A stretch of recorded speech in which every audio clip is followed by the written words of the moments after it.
মার্কেটে আপনি যত ভালো প্রোডাক্টই নিয়ে যান না কেন, যদি এক্সিকিউশন না করেন সঠিকভাবে, তাহলে কিন্তু সেলসটা গ্রো করে না।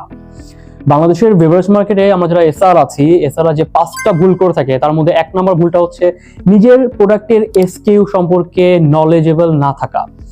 অনেক এসআরআই আছে যারা নিজের প্রোডাক্টের এসকিউ, মার্জিন, অফার সম্পর্কে জানে না বা ক্লিয়ার না। অনেক দোকানদাররা জিজ্ঞেস করে ফেলে আপনার এই প্রোডাক্টের সাথে অন্য ব্র্যান্ডের এই প্রোডাক্টের ডিফারেন্সটা কোথায়। এছাড়া কিন্তু কনফিউজ থাকে।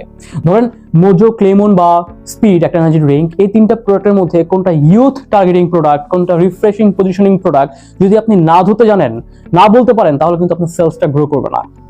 2 নম্বর ভুল হচ্ছে রং প্রোডাক্ট পুশ করা। আমরা অনেক এসআরআই আছি যারা সব প্রোডাক্ট সব জায়গাতেই পুশ করি, সব দোকানেই পুশ করি। ধরেন গ্রামে গিয়ে আপনি যদি এনার্জি ড্রিঙ্ক পুশ করেন এবং দেখেন যে ওই গ্রামে ফ্যামিলি কনজাম্পশন প্রোডাক্টগুলো লাইক জুস, পানি বেশি চলে, তাহলে কিন্তু আপনার টাইম ওয়েস্ট, আপনার সেলসটাও গ্রো করবে না, রাইট? থার্ড যে ভুলটা করে থাকে সেটা হচ্ছে আই লেভেল ইগনোর করা।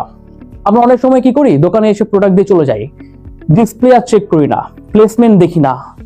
দেখেন আপনার প্রোডাক্ট নিচে, কম্পিটিটর প্রোডাক্ট আই লেভেলে আছে, আলটিমেটলি কিন্তু কম্পিটিটর বেশি সেলস করছে, আপনি করতে পারছেন না, আপনার সেলসটা তখন গ্রো হচ্ছে না। সুতরাং আই লেভেল কিন্তু ডেইলি প্র্যাকটিস আনতে হবে। ফোর্থ যে ভুলটা করে সেটা হচ্ছে রিলেশনশিপ বিল্ড আপ না করা।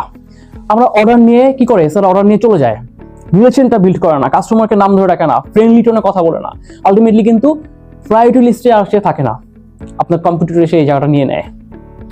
ফিফথ যে ভুলটা করে সেটা হচ্ছে ফলো আপ না করা।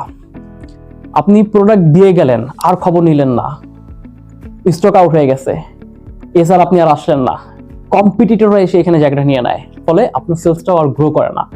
সুতরাং মনে রাখবেন যে এসআর হওয়া মানে যে প্রোডাক্ট ডেলিভারি করা তা না, এসআর মানে হচ্ছে আপনার স্ট্র্যাটেজি, রিলেশনশিপ বিল্ড করা আর এক্সিকিউশন করা।